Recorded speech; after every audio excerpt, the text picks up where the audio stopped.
ನಮ್ಮ ಕರ್ನಾಟಕ ಜನಕ್ಕೆ ನಮಸ್ಕಾರಗಳು. ನಾನು ಕಿಚ್ಚ ಸುದೀಪ್ ಅಭಿಮಾನಿ.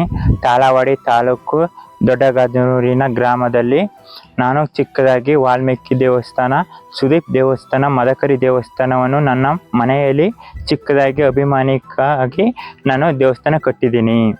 ಇದು ಡಾಕ್ಟರ್ ರಾಜ್ಕುಮಾರಿನ ಹುಟ್ಟಿದ ಊರು. ನಾನು ಅಪ್ಪು ಕಿಚ್ಚ ಸುದೀಪ್ ಅಭಿಮಾನಿ.